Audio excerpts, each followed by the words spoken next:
அஸ்ஸலாமு அலைக்கும். இன்றைக்கி காலையில் எந்திரிக்கும்போது ரொம்ப சோர்வாக இருந்துச்சு. என்ன பண்ணுறதுனே தெரியல.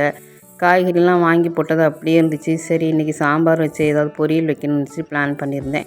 ஆனால் எந்திரிக்கும்போது ரொம்ப சோர்வாக இருந்துச்சு. 2 நாளைக்கு முன்னே யூரினரி இன்ஃபெக்ஷன் ஆனதுனால ஃபீவர் வந்துச்சு.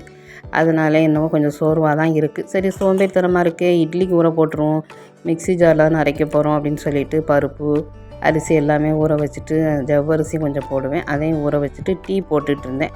டீ போட்டு குடித்தா கொஞ்சம் நல்லாயிருக்கும் அப்படின்னு தோணுச்சு. இதெல்லாம் டீயே குடிக்க மாட்டேன். இப்போ ஒரு 10-12 வருஷமாக டீ குடிக்க ஆரம்பிச்சிருக்கேன். டீ குடித்தா தான் மூளையே சுறுசுறுப்பாக வேலை செய்கிற மாதிரி இருக்குது. அந்தளவுக்கு அடிக்ட் ஆயாச்சு.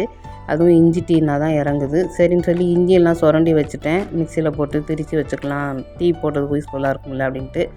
அப்புறமா சிம்பிளாக மேகி ஏதாவது கிண்டிக்கலாம்னு சொல்லிவிட்டு நூடுல்ஸ் எடுத்து பார்த்தா இப்பி தான் அவளுக்கு பிடிக்கும். சரி இப்பி நூடுல்ஸ் கிண்டி சிம்பிளாக முடிச்சுக்கலான்னு பார்த்தா அதில் மசாலா பேக்கெட் இல்லை, 2 பேக்கெட் கம்மியாக வச்சுருக்காங்க. சரின்னு சொல்லிவிட்டு வேலை வந்துடுச்சு. நம்ம நினச்சது ஒன்று நடக்குது ஒன்று.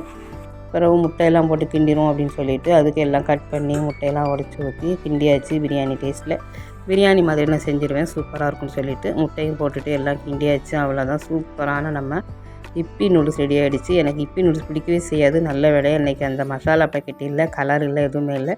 வீட்டில் ரெடி பண்ண மாதிரி சூப்பராக அருமையாக இருந்துச்சு. எனக்கு ரொம்ப பிடிச்சிருந்துச்சு. கடைசியில் டொமாட்டோ கெச்சப்லாம் போடும்போது ரொம்ப நல்லாயிருக்கும். மிளகா தக்காளிலாம் போட மாட்டேன், பொண்ணுக்கு அது வாயில் வந்தால் கடிபட்ட பிடிக்காது. சரி மணி 10:30 ஆகிடுச்சு. பொண்ணு இன்னும் தூங்கி எழுந்திருக்கவே இல்லை. எனக்கு பசி வந்துடுச்சு, நான் சாப்பிட கிளம்பிட்டேன். ஓகேங்க, இந்த வீடியோ இவ்வளோ தான்.